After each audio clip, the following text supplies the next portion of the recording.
200 seat যেখানে ভর্তি হওয়ার কথা সেখানে 2000 সিটের ভর্তি করেছে। উচ্চ মাধ্যমিক চলছে, পরীক্ষা শেষ হলেই কলেজে কলেজে শুরু হবে ভর্তির তৎপরতা। প্রেসিডেন্সিতে তো ইতিমধ্যে স্নাতকে ভর্তির আবেদনও নেওয়া হয়ে গিয়েছে। এই প্রেক্ষাপটে এবার সরকারের নজরে কলেজে ভর্তি নিয়ে দুর্নীতি। সরকারি সূত্রে দাবি যেসব তথ্য উঠে আসছে তাতে চোখ ছানাবড়া হওয়ার জোগাড়। কয়েকদিন আগেই তৃণমূল ছাত্র পরিষদের গোষ্ঠীদ্বন্দ্বে রণক্ষেত্রে চেহারা নেয় চারুচন্দ্র কলেজ। সেই চারুচন্দ্র কলেজের বিরুদ্ধে অভিযোগ, সেখানে জুলজিতে আসন 65, কিন্তু ভর্তি নেওয়া হয়েছে 222 জনকে। ইংরেজিতে 60টি আসন, ভর্তি করানো হয়েছে 185 জনকে। এই অভিযোগের প্রেক্ষিতে কলকাতা বিশ্ববিদ্যালয়কে তদন্তের নির্দেশ দিয়েছে রাজ্য সরকার। বিশ্ববিদ্যালয় কর্তৃপক্ষ চারুচন্দ্র কলেজের থেকে তথ্য চেয়ে পাঠিয়েছে। কলকাতা বিশ্ববিদ্যালয় সাংঘাতিকভাবে তাদের গাফিলতি আছে। উপাচার্য এবং সিন্ডিকেট দুজনকেই বলবো এ ব্যাপারে ইমিডিয়েটলি তদন্ত করা উচিত এবং দেখা উচিত যে কেন কোটার বাইরে গিয়ে ভর্তির অনুমোদনকে দিয়েছে। এই ব্যাপারে তাহলে আমরা সার্কুলার জারি করতে হবে যে কোথায় কত আছে আমাদের জানাও, তোমরা কত পাস করেছো জানাও। বাড়তি ছাত্র ভর্তিতে অনিয়মের অভিযোগে সরকারের নজরে রয়েছে আরও বেশ কয়েকটি বিশ্ববিদ্যালয়। মূল সমস্যাটা হচ্ছে নজরদারিতে অভাব।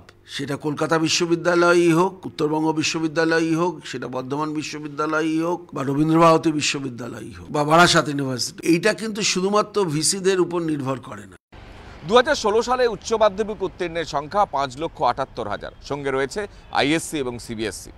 সরকারি সূত্রের দাবি, উচ্চশিক্ষায় ভর্তি হতে ইচ্ছুক সকল উত্তীর্ণদের পরিকাঠামো রয়েছে এ রাজ্যে। তাহলে বাড়তি ভর্তি কেন কলেজে কলেজে, উঠছে প্রশ্ন।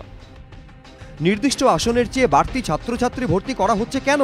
কারণটা খোলসা করেছেন খোদ শিক্ষামন্ত্রী। মূল কারণটাই তো দুর্নীতির। নিশ্চয়ই কোনো লেনাদেনা, অর্থ, এবং আমি বারবার বলি অর্থ এবং ক্ষমতা দুটোরই এর মূল কারণ। কলকাতার বুকে আমি অনেকগুলো কলেজ জানি। এই গণ্ডগোলের কারণ হচ্ছে অতিরিক্ত ছাত্র ভর্তির একটা লালসা আছে, এবং লালসাই জন্ম দিচ্ছে অর্থ এবং ক্ষমতার। আমরা এটা কোনো অবস্থাতেই মানব না।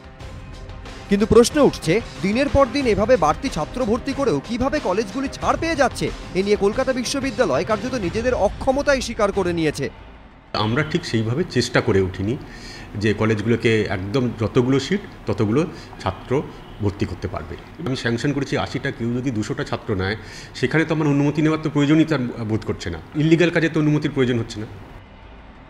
শিক্ষা মহলের একাংশের প্রশ্ন, ছাত্র ভর্তির নেপথ্যে যে লেনদেনের তথ্য সামনে আনলেন শিক্ষামন্ত্রী, সেই লেনদেন আসলে কাদের মধ্যে? ছাত্র সংসদ ও কলেজ কর্তৃপক্ষের একাংশ কি জড়িত, নাকি নেপথ্যে কাজ করছে আরও বড় কোনো চক্র? সরকারি তৎপরতা এবার কি কেঁচো খুঁড়তে কেউটে বের হবে? কৃষ্ণেন্দু অধিকারী, এবিপি আনন্দ, কলকাতা।